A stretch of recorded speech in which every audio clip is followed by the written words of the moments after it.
শুভ দুপুর। আমন্ত্রণ ব্যবসা বাণিজ্য আর অর্থনীতির সবশেষ সংবাদ নিয়ে নিউজ 24 এর নিয়মিত আয়োজন আপন ফ্যামিলি মার্ট বিজনেস আওয়ারে আপনাদের সাথে আছি হোসাইন শাহাদাত। দেশের মানুষের জন্য ন্যূনতম জাতীয় আয় নিশ্চিত করার দাবি জানিয়েছেন নাগরিক প্ল্যাটফর্মের আহ্বায়ক ডক্টর দেবপ্রিয় ভট্টাচার্য। অন্তর্বর্তীমূলক আধুনিক এবং বৈচিত্র্যমুখী অর্থনীতির কৃষি রূপান্তরেরও পরামর্শ দিয়েছেন তিনি। মঙ্গলবার রাজধানীর চীন মৈত্রী সম্মেলন কেন্দ্রে এসডিজি বাস্তবায়নে নাগরিক প্ল্যাটফর্ম আয়োজিত জাতীয় নির্বাচন 2026 এবং নাগরিক প্রত্যাশা বিষয়ক সংলাপ অনুষ্ঠানে তিনি এসব দাবি তোলেন। এ সময় দেশের বিভাগীয় পর্যায়ে নাগরিকদের ভাবনা ও প্রত্যাশা নিয়ে করা নাগরিক ইশতেহার তুলে ধরেন ডক্টর দেবপ্রিয়। দেশীয় ও আন্তর্জাতিক শ্রমবাজার পরিস্থিতির আলোকে যুবকদের শোভন কর্মসংস্থানের সুযোগ সৃষ্টি করার দাবি জানান তিনি। এছাড়া গুণগত প্রাথমিক শিক্ষা নিশ্চয়তা, সুবিধাবঞ্চিত জনগোষ্ঠীর জন্য সর্বজনীন সামাজিক সুরক্ষা ব্যবস্থার শক্তিশালীকরণে নাগরিকদের চাওয়া তুলে ধরা হয় অনুষ্ঠানে। প্রত্যেকটি মানুষ বাংলাদেশের নাগরিক হিসেবে তারা যেন ন্যূনতম একটি আয় পেতে পারে, শুধু সরকার না, শুধু কর্মসংস্থানের মাধ্যমে না, সামগ্রিকতার একটা নীতি কাঠামোর ভিতরে এই বিষয়টি আসবে এবং আমরা সেটা পরশুদিন বলবো। এবং এইটা করার মতো আর্থিক যোগ্যতা এবং সক্ষমতা বাংলাদেশের আছে বলে আমরা বিশ্বাস করি। তীব্র জ্বালানি সংকট এবং দেশজুড়ে এলপিজি গ্যাসের অতিরিক্ত দামের কারণে বিপাকে পড়েছে দেশের রেস্টুরেন্ট ব্যবসায়ীরা।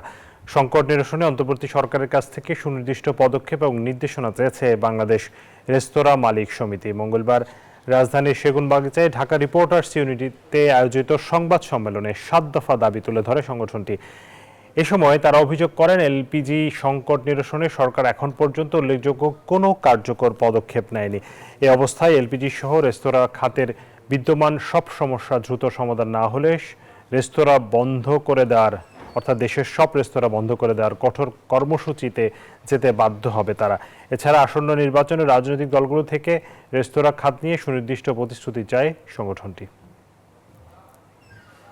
সরকারের বিমাতা সুলভ আচরণ, এই যে বৈষম্যমূলক আচরণ, সেটা যদি অব্যাহত থাকে, আমরা সারা বাংলাদেশে যারা রেস্তোরাঁ বৈধ ব্যবসায়ী আছি, আমাদের রেস্তোরাঁ বন্ধ করা ছাড়া আর কোনো বিকল্প পথ থাকবে না। আমরা বলতে চাই, নতুন সরকার আসার আগে যেন এই আমলাতন্ত্র আমাদের উপর কোনো নতুন খরচ না নামায়। অর্থনৈতিক মন্দা এবং প্রকল্প বাস্তবায়নে সক্ষমতার অভাবকে কারণ দেখিয়ে বার্ষিক উন্নয়ন কর্মসূচি বা এডিপির আকার কমালো সরকার। সোমবার 30,000 কোটি টাকা কমিয়ে 2 লাখ কোটি টাকার সংশোধিত এডিপি অনুমোদন দিয়েছে জাতীয় অর্থনৈতিক পরিষদ এনএসি। মূল এডিপির তুলনায় এতে প্রায় 13% কাটছাঁট করা হয়েছে। সবচেয়ে বেশি বরাদ্দ কমেছে শিক্ষা এবং স্বাস্থ্য খাতে। আগের অর্থ বছরের চেয়ে 40,000 কোটি টাকা কমিয়ে চলতি অর্থ বছরের বাজেট উন্নয়নে বাজেট ধরা হয়েছে 2,30,000 কোটি টাকা। কিন্তু সেটিও বাস্তবায়নে নানা অনিশ্চয়তায় শুরু থেকেই চ্যালেঞ্জের মুখে পড়ে সরকার। অর্থ বছরের মাঝামাঝিতে এসে এতে কমানো হলো বরাদ্দ। এতে সংশোধিত এডিপির আকার দাঁড়িয়েছে 2 লাখ কোটি টাকা।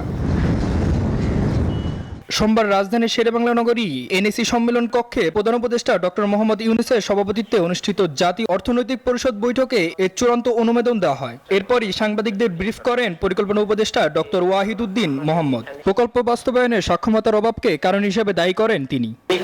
মূল এডিপি যেটা ছিল সেটাই কম ধরা হয়েছিল।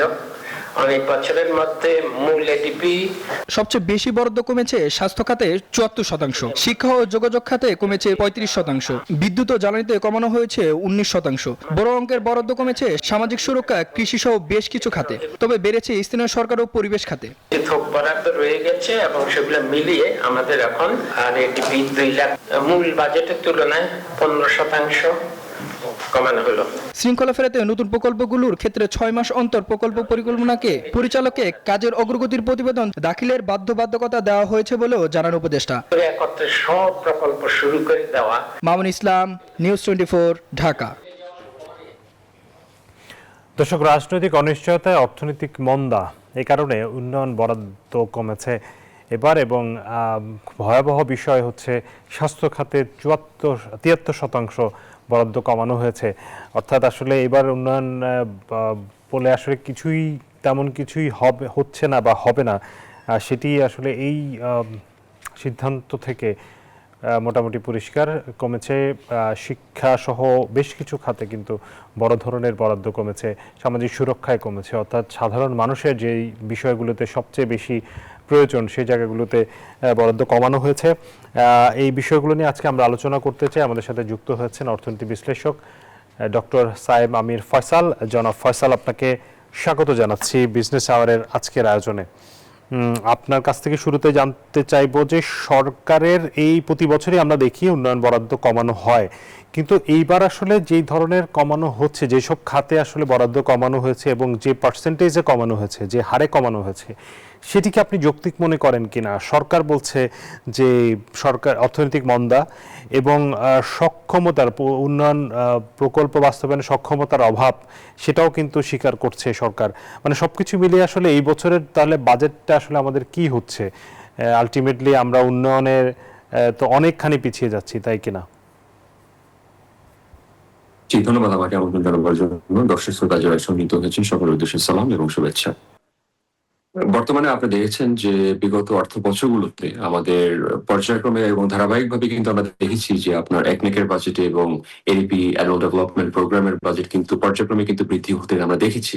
কিন্তু আপনি বাজেট বৃদ্ধি করলেন, কিন্তু আপনার বাস্তবায়নে আপনার ঘাটতি রয়ে গেল। সেখানে কিন্তু আমরা সেটার দূরত্ব কিন্তু আমরা পর্যায়ক্রমে কিন্তু ধারাবাহিকভাবে কিন্তু আমরা বৃদ্ধি হতে দেখেছি। তো আমি একটা বাজেট ঘোষণা করে দিলাম যে 3 লক্ষ কোটি টাকার বাজেট আমি বরাদ্দ করলাম, কিন্তু আমি বাস্তবায়ন করার সময় দেখা গেল যে 1.5 লক্ষ কোটি টাকা বাজেট বাস্তবায়িত হলো। সেটার আসলে কিন্তু সত্যিকার অর্থে কোনো মূল্য থাকে না। এবং আমাদের যারা বাজেট বরাদ্দকারী এবং নীতি নির্ধারণকারী যারা রয়েছে, তাদেরকে অবশ্যই এখানে যে বৈষম্যটা রয়েছিল, যে বরাদ্দ এবং বাস্তবায়নের ভিতরে যে বৈষম্যটা, সেটা আমরা বারবারও বলেছি যে এটা সরাসরি বাস্তব রূপে যাতে সমুন্নত থাকে এবং সেই দিকে যাতে যথাযথ তারা মনোযোগী হয়। এবং বর্তমানে যে চিত্রটা আপনারা দেখতে পাচ্ছেন সেটা হচ্ছে যে এখন বাংলাদেশের বর্তমানের যে বাজেটের যে আকার, আমরা বিগত দিনে আমরা তীব্রভাবে আমরা সমালোচনা যেটা আমরা করেছি সেটা হচ্ছে অর্থের সুষম বন্টন যতদিন পর্যন্ত নিশ্চয়তা না করা হবে ততদিন পর্যন্ত প্রান্তিক জনগোষ্ঠী কোনোভাবেই সুবিধাভোগী হবে না। এবং আবারও দেখা যাবে যে দেশের সম্পদ, দেশের অর্থ সীমিত পরিসরে কিছু ব্যবসায়ীদের কাছে, সীমিত পরিসরে কিছু মানুষের কাছে দেখা যাবে দেশের অর্থ এবং রাজনৈতিক ব্যবস্থাপনা, আপনার বিচারিক কাঠামো সম্পূর্ণভাবে কিছু মানুষের কাছে কিন্তু কুক্ষিগত থাকবে। এবং এই আশার আকাঙ্ক্ষার একটি স্থান ছিল যে আপনার জুলাই গণ অভ্যুত্থানের পরে একটি আকাঙ্ক্ষা ছিল যে একটি বৈষম্য মুক্ত একটি বাংলাদেশ আমরা গড়ার একটি রূপরেখা গ্রহণ করা হবে। সেই আলোকে একটি নীতি প্রণয়ন করা হবে যাতে করে অর্থের সুষম বন্টন হয়, অর্থের ব্যবস্থাপনা যদি সুব্যবস্থাপনা যাতে নিশ্চিত করা হয়। কিন্তু এরপরও আমরা দেখলাম, যেটা আমরা জোরালোভাবে দাবি আমরা জানিয়েছি, আপনার ঢাকা মহানগরের আপনার 2টি থানা, গুলশান এবং বনানী থানার তুলনায় আপনি যদি কুড়িগ্রাম জেলার ভুরুঙ্গামারী এবং নাগেশ্বরী থানার আপনি যদি চিত্র দেখেন বা বৈচিত্র্য যদি দেখেন, আপনি যদি বৈষম্যর চিত্র দেখেন, সেটা কিন্তু আকাশচুম্বী কিন্তু বৈষম্য কিন্তু বর্তমানে পৌঁছেছে। তো আমাদের অবশ্যই দরকার ছিল যে কুড়িগ্রাম জেলার জন্য যে অর্থ বাজেট বরাদ্দ করা হবে, একই সাথে কিন্তু আপনার ঢাকা জেলার জন্য কিন্তু একই বাজেট বরাদ্দ করা হবে। অর্থাৎ আপনার পপুলেশন সেন্সাস অনুযায়ী আপনার কিন্তু বাজেট বরাদ্দ করার একটি প্রতিশ্রুতি কিন্তু সরাসরি কিন্তু ছিল। একটা অলৌকিক একটি প্রতিশ্রুতি কিন্তু আসলে সত্যিকার অর্থে ছিল। এখন এডিপির বাজেট কমে এসেছে, এটা খারাপ ভালো মন্দ, এটা আসলে আমার মন্তব্য করার এই মুহূর্তে কোনো পরিবেশ নেই।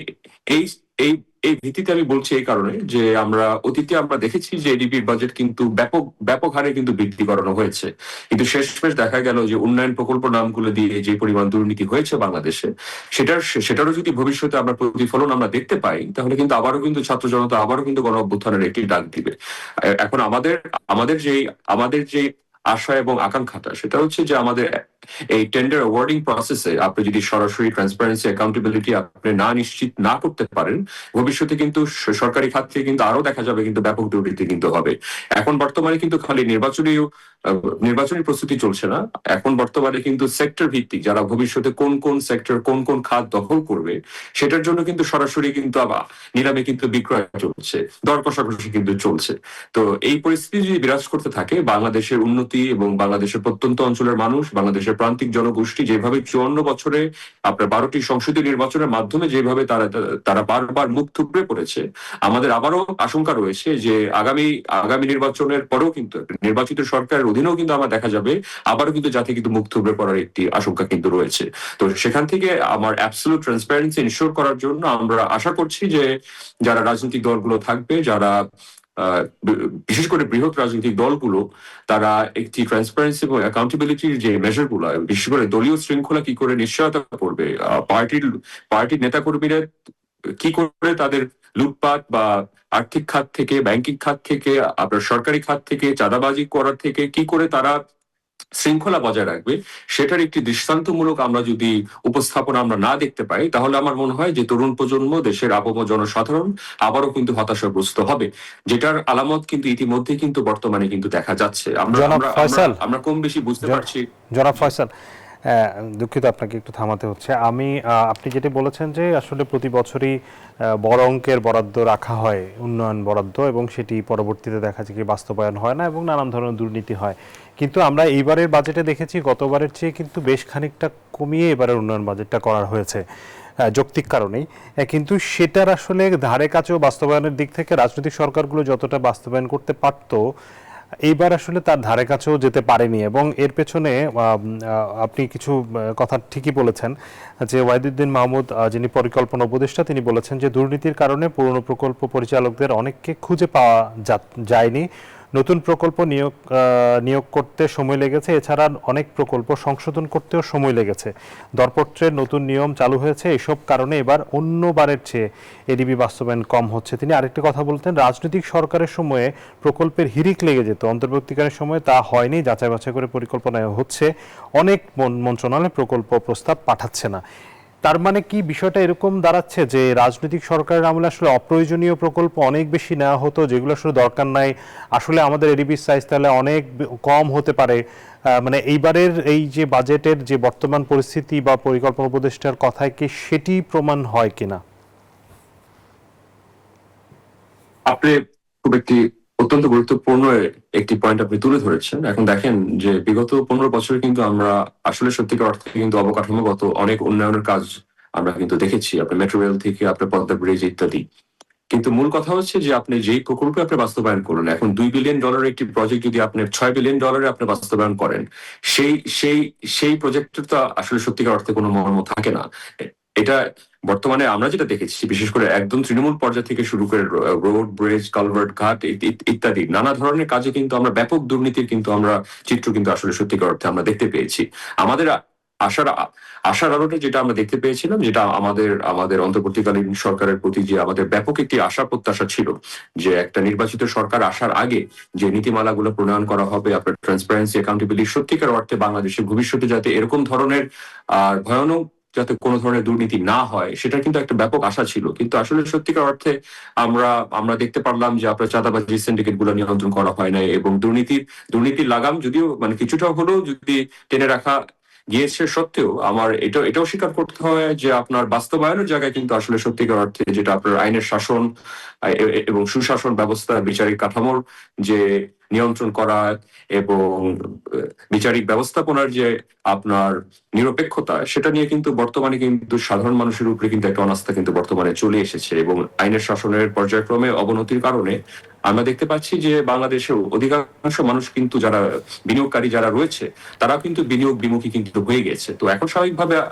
আমাদের উপদেষ্টাগণ তারা যে মন্তব্যগুলো করেছে, আমি তার সাথে আংশিক আমি একমত হচ্ছি যে হ্যাঁ, এখানে অতীতে অনেক দুর্নীতি হয়েছে, কিন্তু আমাদের অন্তর্বর্তীকালীন সরকারের থেকে কিন্তু আমাদের ব্যাপক প্রত্যাশা এবং আশা ছিল, এবং তাদের অনেক কমিটমেন্টের জায়গায় কিন্তু আসলে তারা কিন্তু ফলপ্রসূ কিন্তু তাদের আকাঙ্ক্ষার স্থানে কিন্তু তারা আসলে সত্যিকার কিন্তু তারা পৌঁছাতে পারেনি। তো সেখান থেকে আমাদের ব্যাপক ডিসঅ্যাপয়েন্টমেন্ট আমাদের সত্যিকার অর্থে রয়েছে। এখন এডিপির বাজেট আপনি দেখেন, এডিপির বাজেট যেটা 2 লক্ষ কোটি টাকা যেটা বরাদ্দ করা হলো, এখন আদৌ কি আসলে কি 2 লক্ষ কোটি টাকা কি আসলে শেষমেশ কি বাস্তবায়ন করা হবে নাকি, সেটা নিয়েও কিন্তু আমার ব্যাপক শঙ্কা আমার সত্যিকার অর্থে হওয়ার সুযোগ খুবই কম। এখন পর্যন্ত যতটুকু বাস্তবায়ন হয়েছে তাতে আসলে সুযোগ খুবই কম। ডক্টর সাহেব, আমরা প্রতিদিনকার মতো আমরা এবারে আমরা দেখতে চাই যে প্রধান শিরোনাম, অর্থাৎ বাণিজ্য বিষয়ক যেসব শিরোনাম পত্রিকাগুলোর একটু কয়েকটা শিরোনাম আমরা একটু দেখতে চাই। আমরা শুরুতে দেখছি আমাদের হাতে আছে বাংলাদেশ প্রতিদিন।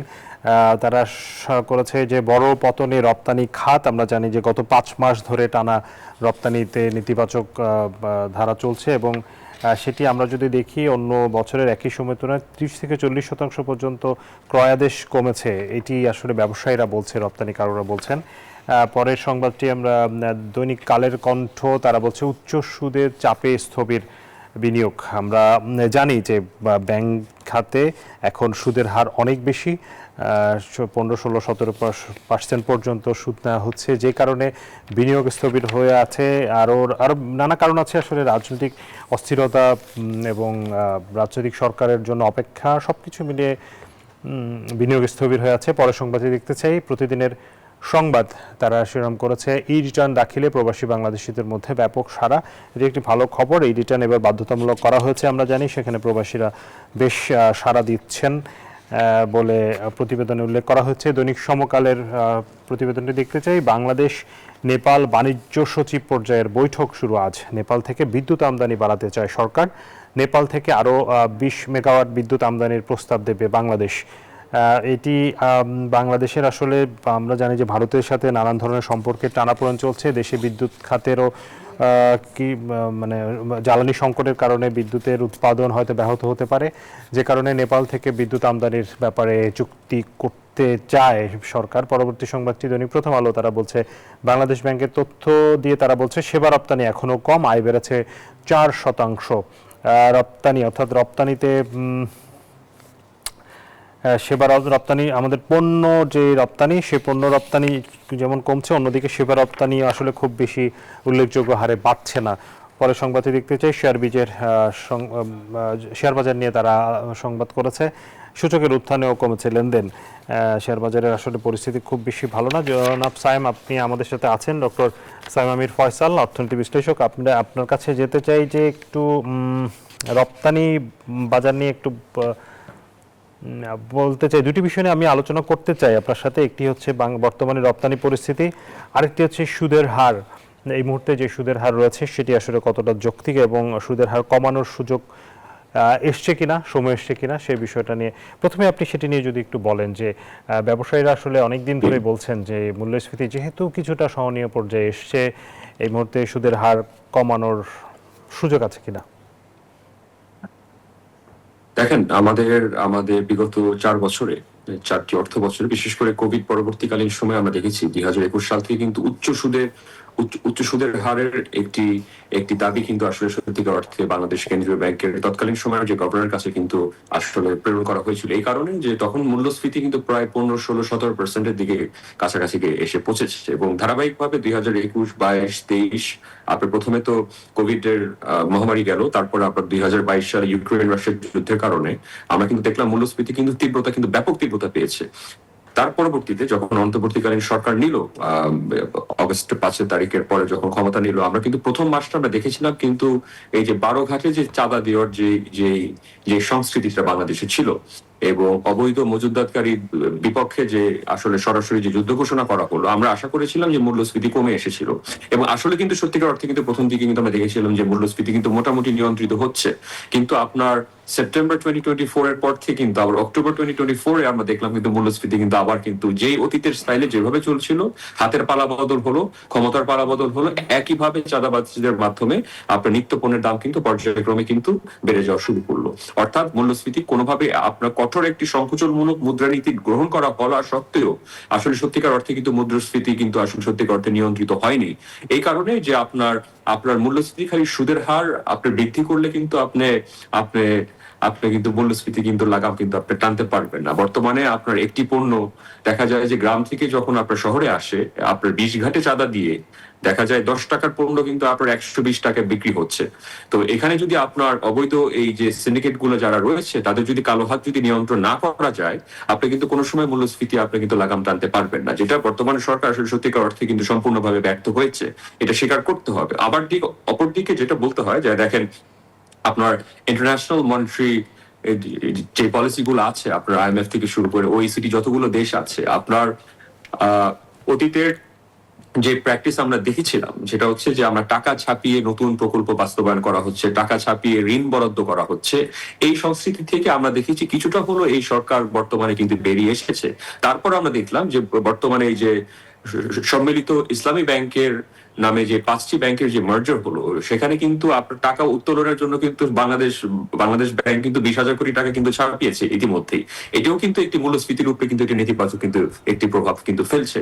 তো সত্যিকার অর্থে আপনি টাকা ছাপিয়ে যদি ঋণ বরাদ্দ করেন, টাকা ছাপিয়ে যদি আপনি উন্নয়ন প্রকল্প বাস্তবায়ন করেন, এটা মূল্যস্ফীতি নিয়ন্ত্রণ করা কোনোভাবেই সম্ভব না। আর বর্তমানে যে 14-15% আপনি সুদের হার দিয়ে, এখন আমার মতো একজন ব্যবসায়ী, একজন সাধারণ যে ব্যবসায়ী যারা রয়েছে, তারা কোনোভাবেই আপনার ডবল ডিজিট আপনার লেন্ডিং রেট দিয়ে তাও কেউ কিন্তু কোনোদিন এখানে বিনিয়োগ করতে আসবে না, কেউ কিন্তু বিনিয়োগ করতে চাইবে না। কারণ আপনার যখন কম্পাউন্ডিং 5 বছরে দেখা যাবে আপনার দ্বিগুণ শোধ করতে হচ্ছে, মূল প্রিন্সিপালের দ্বিগুণ শোধ করতে হচ্ছে। তো এটা তো আসলে কোনো ব্যবসায়ীর পক্ষে কিন্তু কোনোভাবেই সম্ভব না। তার উপরে আপনি এখানে আপনার আইনের শাসনের অবনতি রয়েছে।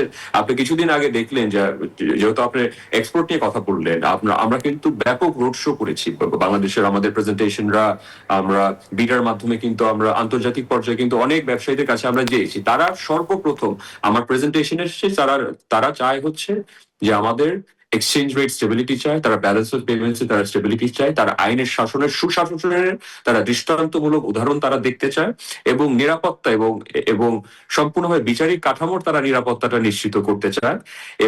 এবং অবশ্যই যদি বিনিয়োগ যদি তারা আনতে চায়, তারা অবশ্যই কিন্তু সুদের হার কিন্তু নিয়ন্ত্রিত না থাকলে আপনি নতুন বিনিয়োগ তো দূরের কথা। আপনি দেখলেন এই অর্থ বছরে যেখানে বাংলাদেশে মাত্র $2 বিলিয়ন বিনিয়োগ এসেছে, বৈদেশিক বিনিয়োগ, সেখানে কিন্তু ভিয়েতনামে কিন্তু প্রায় $8 বিলিয়ন কিন্তু ছাড়িয়ে গিয়েছে।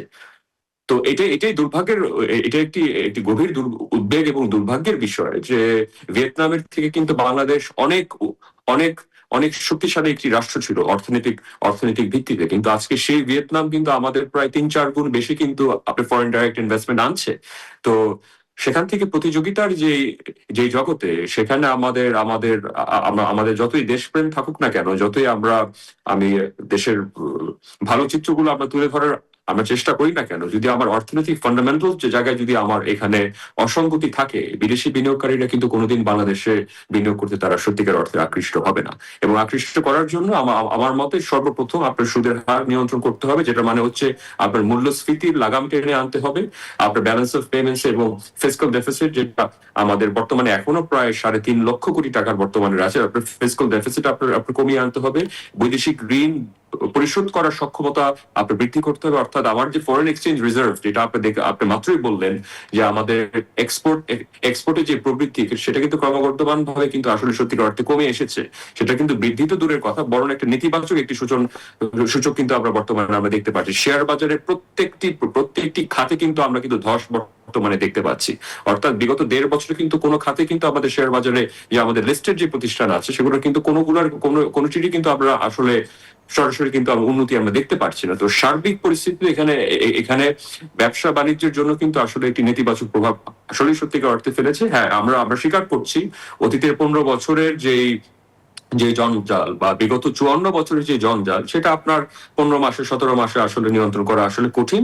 কিন্তু আমাদের যেভাবে আমি বলছি যে খারাপটাকে আমরা সমালোচনা করছি, কিন্তু ভালোটাকে এটাও বলতে হয় যে বাংলাদেশের রেমিটেন্সে কিন্তু আমরা ব্যাপক রেকর্ড কিন্তু হিট করেছি। আজকে আমাদের রেমিটেন্স যোদ্ধারা যদি আপনার প্রায় $33 বিলিয়ন বিগত ক্যালেন্ডার ইয়ারে যদি না পাঠাতো, 2025 সালে না পাঠাতো, বাংলাদেশ কিন্তু সত্যিকার অর্থে ব্যাংক্রাপসির দিকে চলে যেত।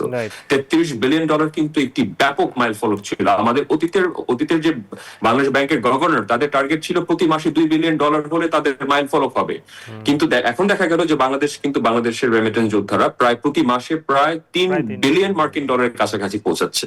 এবং এখানে তাদের যদি আরেকটু সহায়তা করা যায়, আমার বিশ্বাস এটা অন্ততপক্ষে $50 বিলিয়ন এখানে এসে পৌঁছানোর একটি ব্যাপক সম্ভাবনা রয়েছে। এবং যদি ভবিষ্যতে আসলে আমরা স্কিল ট্রেনিং এর মাধ্যমে বিদেশে আমরা স্কিল ওয়ার্কার যদি আমরা রপ্তানি করতে পারি, আমার বিশ্বাস যে আসলে এটা 50, 70, 80 বিলিয়ন, যেটা অনেক দেশ, আমাদের প্রতিবেশী দেশরাও যে টার্গেট হিট করছে, সেই টার্গেটে আমরা অবতীর্ণ হতে পারবো বলে আমি বিশ্বাস করি। ডক্টর ফয়সাল, আপনাকে অনেক ধন্যবাদ, আপনি আমাদেরকে সময় দিয়েছেন। ছোট করে একটু সবশেষ জানতে চাই যে নতুন সরকার, আমরা জানি ফেব্রুয়ারিতে নির্বাচন যেহেতু হবে ইনশাআল্লাহ, নতুন সরকার আসবে, তাদের কাছে চ্যালেঞ্জ অবশ্যই এই অর্থনীতি, তারা উত্তরাধিকার সূত্রেই এরকম একটি চ্যালেঞ্জিং অর্থনীতি পাবে। তাদের জন্য করণীয় কি থাকবে, শর্ট টার্মে আসলে তারা কি করতে পারে? দেখেন, আমার যে মৌলিক প্রস্তাবনাটা থাকবে, আমরা আইয়ুব খানের আমলে আমরা বলেছিলাম যে 22টি পরিবারের দ্বারা কিন্তু দেশের অর্থনীতি নিয়ন্ত্রিত হতো। আমরা কিছুদিন আগে 15 বছর ধরে আমরা দেখেছি যে একদম সীমিত পরিবারের কাছে কিন্তু আবারও দেখলাম কিন্তু দেশের অর্থনীতি, দেশের রাজনৈতিক ব্যবস্থাপনা কিন্তু কুক্ষিগত ছিল। আমরা ভবিষ্যতে কোনো নির্বাচিত সরকার কাছে চাই না যে একটি অলিগার্কদের দ্বারা বা ক্লেপ্টোক্র্যাটদের দ্বারা বা পার্টি ক্রোনিকদের দ্বারা যাতে দেশের অর্থনীতি যাতে নিয়ন্ত্রণ যাতে না করা হয়। যদি তাদের দ্বারা আবারও নিয়ন্ত্রণ করা হয়, ভবিষ্যতে প্রান্তিক জনগোষ্ঠী যেভাবে 54 বছর ধরে তারা যারা প্রতারিত হয়েছে, যারা বঞ্চিত হয়েছে, যারা শোষিত হয়েছে, যারা অবহেলিত হয়েছে, তারা কিন্তু আগামী 100 বছরে কিন্তু তারা অবহেলিত হবে। এবং দেশের অলরেডি কিন্তু একটি ভঙ্গুর অর্থনীতি তারা ইনহেরিট করছে উত্তরাধিকার সূত্রে। এখানে যদি আপনার জুরিসপ্রুডেন্স যদি সঠিকভাবে নিয়ন্ত্রণ করা হয়, পার্টি শৃঙ্খলা যদি নিয়ন্ত্রণ করা না হয়, আমার আশঙ্কা রয়েছে ভবিষ্যতে অর্থনীতি কিন্তু বিশেষ করে 2027 সাল থেকে কিন্তু আপনার বৈদেশিক ঋণ পরিশোধের কিন্তু চাপ কিন্তু তীব্রভাবে কিন্তু বেড়ে যাবে। তো সেখানে কিন্তু ব্যাপক একটি চ্যালেঞ্জ রয়েছে, যেহেতু আমাদের ফিসক্যাল রিজার্ভ বা আমাদের ফাইন্যান্সিয়াল রিজার্ভ বা ফরেন এক্সচেঞ্জ রিজার্ভ কিন্তু সেই পরিমাণে কিন্তু বর্তমানে নেই। দিনে নির্বাচিত সরকার যাতে পার্টির ভিতরে দলীয় শৃঙ্খলা যাতে নিয়ন্ত্রণ করতে তারা সক্ষম হয়, যেই দলই নির্বাচিত হয়ে আসবে, এবং তাদের পার্টি ক্রোনিকদের দ্বারা যাতে দেশের অর্থনীতিতে যাতে নিয়ন্ত্রণ না হয়। জি, অনেক ধন্যবাদ। অনেক গুরুত্বপূর্ণ একটি বিষয় আপনি বলেছেন, এবং এটি করতে পারলে আসলে সমস্যার একটি বড় সমাধান করতে পারবে সরকার। আপনাকে অনেক ধন্যবাদ ডক্টর সায়েম আমির ফয়সাল আমাদেরকে সময় দেওয়ার জন্য। দর্শক, আলোচনা করছিলাম অর্থনীতির নানা বিষয় নিয়ে। সেই সাথে বিরতি নিব, একটি বিরতির পর আবারও ফিরবো। আমাদের কাছে অন্যান্য সংবাদ রয়েছে।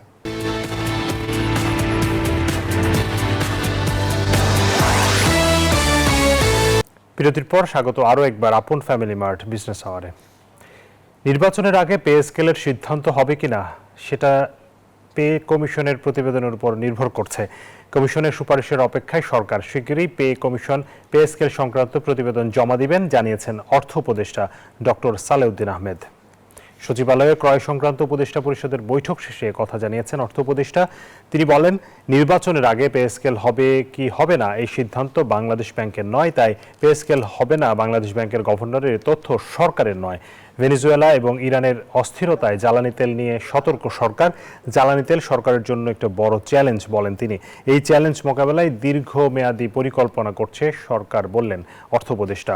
কর্মসংস্থানের অংশ হিসেবে 60,000 ড্রাইভারকে প্রশিক্ষণের সিদ্ধান্ত নেওয়া হয়েছে ক্রয় সংক্রান্ত উপদেষ্টা পরিষদের বৈঠকে। এদের মধ্যে 40,000 নতুন, 20,000 পুরনো ড্রাইভার রয়েছে। প্রশিক্ষণ শেষে তাদেরকে বিদেশে পাঠানোর উদ্যোগ নেওয়া হবে বলে জানিয়েছেন ডক্টর সালেউদ্দিন আহমেদ।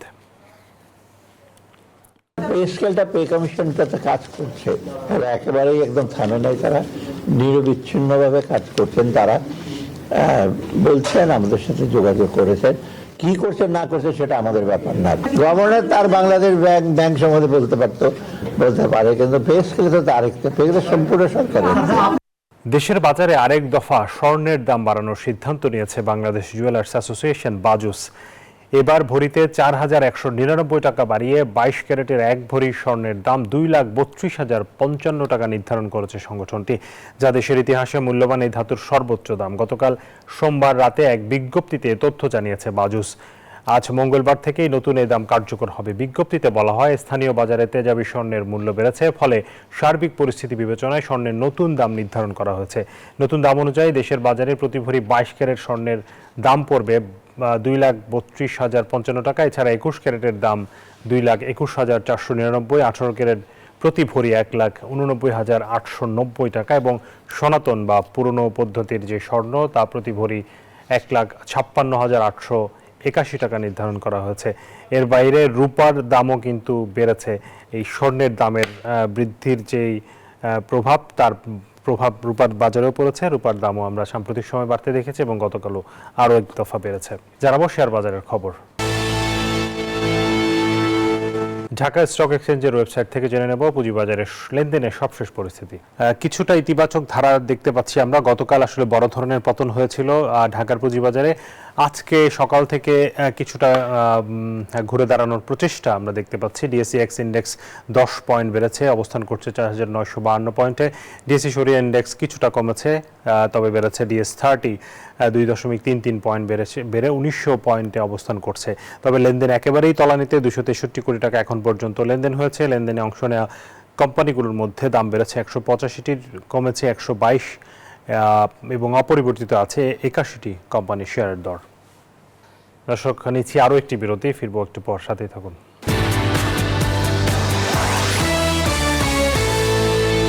স্বাগত আরও একবার আপন ফ্যামিলি মার্ট বিজনেস আওয়ারে। এবার জানাবো জনপদের শিল্প ও বাণিজ্যের খবর। কুষ্টিয়ার বাজারে ফের বেড়েছে চালের দাম। এক সপ্তাহের ব্যবধানে মিনিকেট ও বাসমতি চালের দাম কেজিতে বেড়েছে 2 থেকে 3 টাকা পর্যন্ত। গত সপ্তাহে মিনিকেট চাল 74 থেকে 75 টাকা দরে বিক্রি হলেও এই সপ্তাহে তা বেড়ে দাঁড়িয়েছে 76 থেকে 77 টাকায়। বাসমতি চালের দাম 2 টাকা বেড়ে বিক্রি হচ্ছে 94 টাকা কেজিতে। খুচরা ব্যবসায়ীরা বলছেন, মিল পর্যায়ে মিনিকেট এবং বাসমতি চালের দর বৃদ্ধির প্রভাব পড়েছে খুচরা বাজারে। বাজার নিয়ন্ত্রণে প্রশাসনের নজরদারি বাড়ানোর জোর দাবি জানিয়েছেন ক্রেতারা। ঘুষ নিলে কথার বরখেলাপ করেন না রাজশাহীর বোয়ালিয়া থানা ভূমি অফিসের কর্মকর্তা কর্মচারীরা। বনিবনা ঠিক থাকলে একই জমি 4 জনের নামে খারিজ করে দিতেও কার্পণ্য করেন না তারা। মাত্র 1,60,000 টাকা ঘুষের বনিবনা হওয়াতেই 27% জমিকে আলাদা 4 জনের নামে খারিজ দেখিয়ে 108% বানানোর গুরুতর অভিযোগ উঠেছে। মতিউর মুর্তজার তথ্য ছবিতে ডেস্ক রিপোর্ট।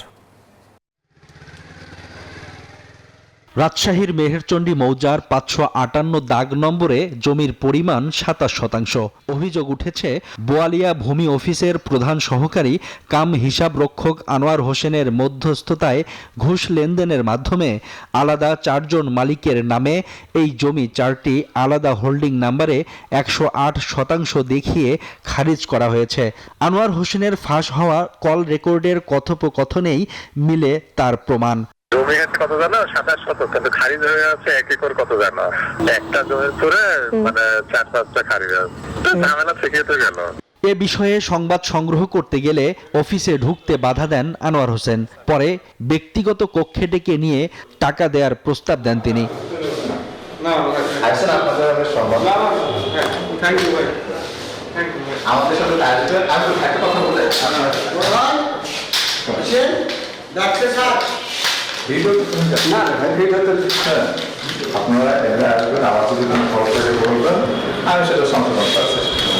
আনোয়ার হোসেনকে কল রেকর্ডে এসিল্যান্ডকে ম্যানেজ করে সব জালিয়াতি করার কথা বলা হলেও ঘুষ লেনদেনের কথা অস্বীকার করেন এসিল্যান্ড।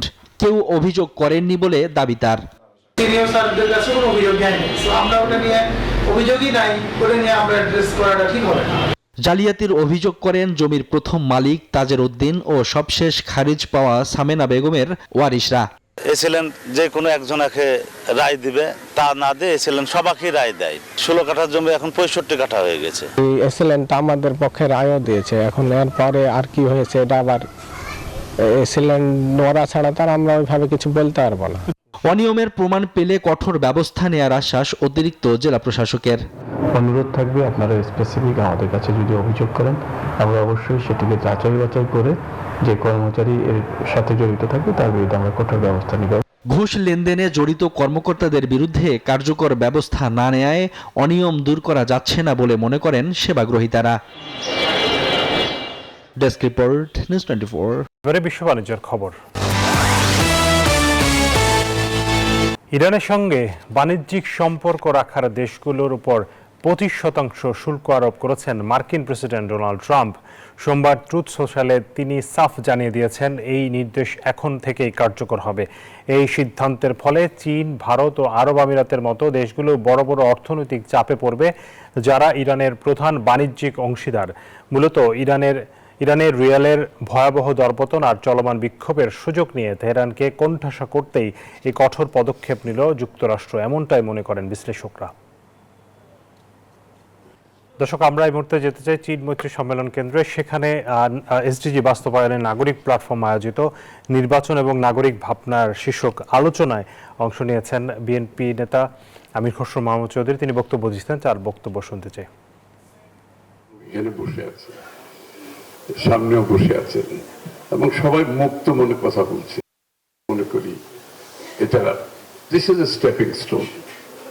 আমাদের বিল্ডিং ব্লকের মধ্যে this is a very important building block that we have been able to establish. এটা কিন্তু অনেক বড় পাওয়া আমি এই মুহূর্তে আমি মনে করি, but we have to build. Number 2 নম্বর হচ্ছে সিভিল সোসাইটির রোল সম্বন্ধে যে একটা প্রশ্ন আসছে, একটি গণতান্ত্রিক অর্ডারে ফিরে যাওয়ার জন্য, একটা আমাদের দেশের মানুষের মালিকানা ফিরিয়ে দেওয়ার জন্য, গণতন্ত্রের ভিত্তির উপর দাঁড়িয়ে দেশকে গড়ার যে একটা বিষয় আছে, সেখানে সিভিল সোসাইটির রোল অত্যন্ত গুরুত্বপূর্ণ। এবং অনেকে বলেছেন সিভিল সোসাইটিকে কাজ করতে না দেওয়াটা অনেক সময় স্বৈরাচারীর পথে হাঁটার একটা ইন্ডিকেশন। তো এটা আমি মনে করি আমাদের সিভিল সোসাইটি ফাংশন করতে দিতে হবে, শুধু ফাংশন না, একটু ফ্যাসিলিটেট করতে হবে। এবং আমি এই ক্ষেত্রে একটা আপনাদেরকে আমাদের দলের চিন্তার কথা একটু বলি, যে আমাদের যে কার্যক্রম আগামীতে। দর্শক, জাতীয় সংসদ নির্বাচন এবং নাগরিক প্রত্যাশা শীর্ষক সংলাপে কথা বলছিলেন বিএনপি নেতা এবং সাবেক বাণিজ্য মন্ত্রী আমির খসরু মাহমুদ চৌধুরী। তার বক্তব্য শুনছিলাম। এরই সাথে আমরা শেষ করব আপন ফ্যামিলি মার্ট বিজনেস আওয়ারের আজকের আয়োজন। সাথে থাকার জন্য ধন্যবাদ সবাইকে।